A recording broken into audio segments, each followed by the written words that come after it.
আজকে নলেন গুড়ের ভাজা পিঠের রেসিপি আপনাদের সাথে শেয়ার করব সঠিক পরিমাণ সহ।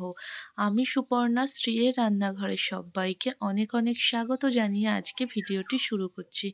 নিয়ে নিয়েছি 600 গ্রাম ময়দা, 200 গ্রাম সুজি আর 50 গ্রাম চালের গুঁড়ো।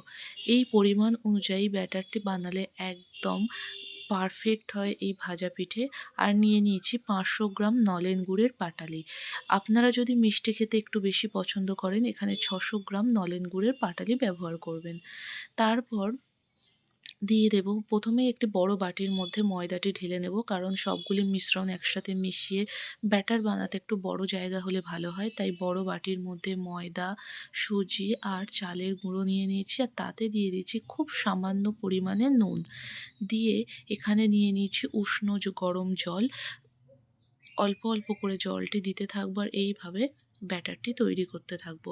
একসাথে সব পরিমাণ জলটি দেবো না, অল্প অল্প করে জলটি ব্যবহার করলে ব্যাটারটি একদম স্মুথ হয়। তাই অল্প অল্প করে জল দিয়ে স্মুথ একটি ব্যাটার বানিয়ে নেব।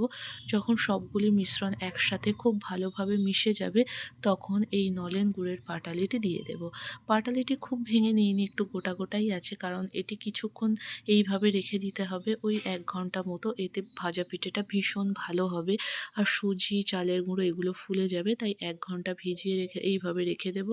তারপর 1 ঘন্টা পর ঢাকাটি খুলব। দেখুন খুব সুন্দর স্মুথ একটি পেস্ট হয়ে গেছে, একদম ক্রিমি টেক্সচার আছে। তারপর সবশেষে দিয়ে দেব একটু মৌরি, হাতে এইভাবে একটু হাতে ঘষে নিয়ে মৌরিটি ব্যবহার করব। এতে এই ভাজা পিঠের স্বাদটা আরও বাড়িয়ে দেবে। সবগুলি মিশ্রণ ভালো করে গুলিয়ে নিয়েছি, দেখুন একদম স্মুথ হয়েছে ব্যাটারটি।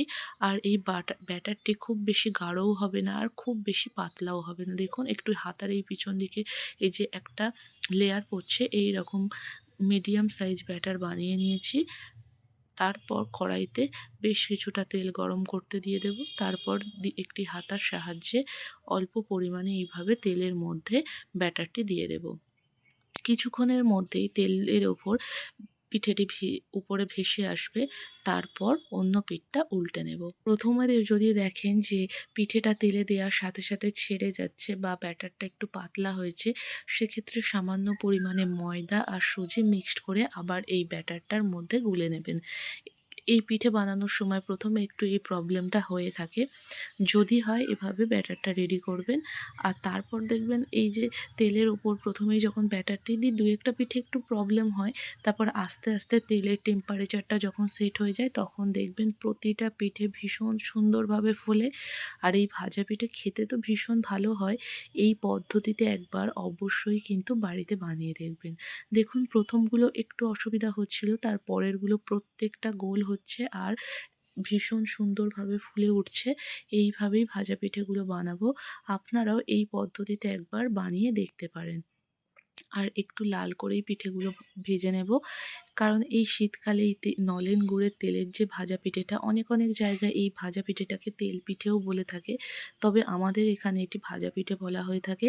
এই সময় এই নলেন গুড়ের এই ভাজা পিঠে বানানো হয়। আর এছাড়াও আমাদের বাড়িতে যেহেতু রান্না পুজোর নিয়ম রয়েছে, তাই রান্না পুজোর সময় চিনির ভাজা পিঠে বানানো হয় এই দুটো টাইমে। এইভাবে নলেন গুড়ের ভাজা পিঠে বাড়িতে অবশ্যই একবার বাড়িতে বানিয়ে দেখতে পারেন। দেখুন প্রথম কয়েকটা একটু অসুবিধা হওয়ার পর প্রত্যেকটা পিঠে ভীষণ সুন্দরভাবে ফুলছে আর একদম ফুলে যাচ্ছে। একই রকমভাবে প্রত্যেকটি পিঠে এই রকম বানিয়ে নেব। আর আমার ভিডিওটি যদি আপনাদের ভালো লেগে থাকে অবশ্যই কিন্তু একটি লাইক দিয়ে দেবেন। আর আমার চ্যানেলে যে সকল নতুন বন্ধুরা আছেন চ্যানেলটিকে সাবস্ক্রাইব করে পাশে থাকবেন। ফেসবুক পেজ থেকে দেখলে পেজটিকে ফলো করে দেওয়ার অনুরোধ রইল। দেখুন প্রত্যেকটা পিঠে সুন্দরভাবে ফুলছে আর প্রত্যেকটা পিঠে যত ব্যাটারটা কমতে থাকছে তত পিঠেগুলো এত সুন্দর হচ্ছে। কারণ প্রথমে তেলের টেম্পারেচারটা সেট হতে যেহেতু একটু টাইম লাগে, তাই পরপর পিঠেগুলো ভীষণ সুন্দরভাবে ফুলছে। এই শীতের সময় নলেন গুড়ের বিভিন্ন রকমের পিঠে তো বাড়িতে খেয়ে থাকি, আর তার মধ্যে এই পিঠেটা কিন্তু ভীষণ প্রিয় বাড়ির সকলের।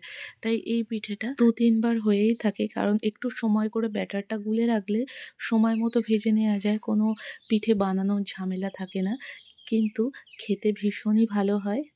দেখুন এই রকমভাবে প্রত্যেকটা পিঠে বানিয়ে নেব আর প্রত্যেকটা পিঠেই ভীষণ ভালোভাবে কিন্তু ফুলছে। পিঠে কিংবা যে কোনো রেসিপি যখন দেখি যে ভীষণ ফোলে কিংবা একদম পারফেক্ট হয়, নিজেদেরই কিন্তু ভীষণ ভালো লাগে। কারণ জিনিসটা পারফেক্ট হলে প্রত্যেকটা সমানভাবে ফোলে দেখতে যেমন ভালো লাগে, খেতে তো ভীষণ ভালো লাগেই। আর এই পিঠেগুলো দেখুন প্রত্যেকটা কিন্তু একদম পারফেক্টভাবে ফুলছে। পারফেক্টভাবে এইরকম ফুললে ভিতরটাও একদম সুন্দরভাবে কিন্তু জাল, জাল হয় আর খেতেও ভীষণ টেস্ট হয়। এই একই রকম ভাবে পিঠেগুলো ভেজে নেব। আর এইভাবেই সবগুলো পিঠে ভেজে নিয়েছি। দেখুন সবগুলো ভাজা পিঠে বা তেল পিঠে তৈরি হয়ে গেছে। আপনারা এই শীত থাকতে থাকতে একবার কিন্তু এই পিঠেটা বাড়িতে বানিয়ে দেখুন। আর ভিডিওটি কেমন লাগলো কমেন্ট করে জানান। দেখা হচ্ছে আপনাদের সাথে পরের কোনো ভিডিওতে।